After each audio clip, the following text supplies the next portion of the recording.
আইন প্রণয়ন আর পুরনো বিধির মারপ্যাঁচ ভাঙার গুরুদায়িত্বে সরগরম ছিল ত্রয়োদশ জাতীয় সংসদের প্রথম অধিবেশনের ১২তম কার্যদিবস। একদিনেই সংসদীয় রেকর্ডে যুক্ত হলো নতুন এক অধ্যায়। বিলের দফা ২, ৩ ও ৪ এই বিলের অংশ হিসাবে গ্রহণ করা হোক।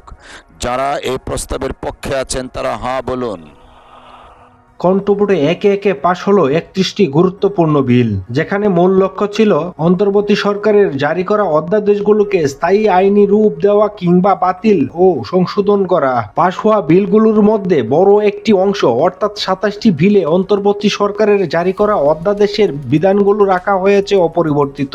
তবে আলোচনা আর বিতর্কের কেন্দ্রবিন্দুতে ছিল বাকি ৪টি বিল, যেগুলোর মধ্যে আগের অধ্যাদেশ বাতিল কিংবা বড় ধরনের সংশোধনী আনা হয়েছে। এর মধ্যে বিশেষভাবে উল্লেখযোগ্য জাতীয় মানবাধিকার কমিশন বিল।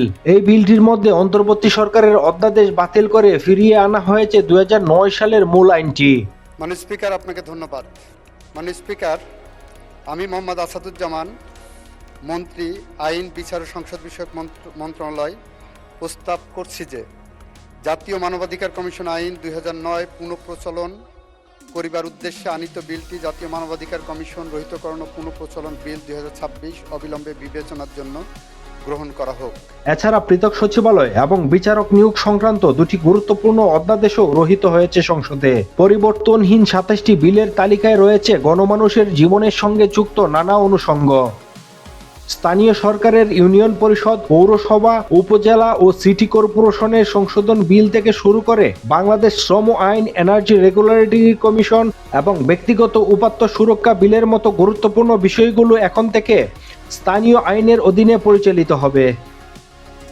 গেল ২ এপ্রিল বিশেষ কমিটি তাদের পর্যালোচনায় ১৩৩টি অধ্যাদেশের মধ্যে ৯৮টি মূল আকারে এবং ১৫টি সংশোধনী আকারে অনুমোদনের সুপারিশ করেছিল। সেই ধারাবাহিকতায় আজকের এই বিল পাস সংসদীয় গণতন্ত্রের অগ্রযাত্রার একটি বড় ধাপ হিসাবে দেখছেন সংশ্লিষ্টরা।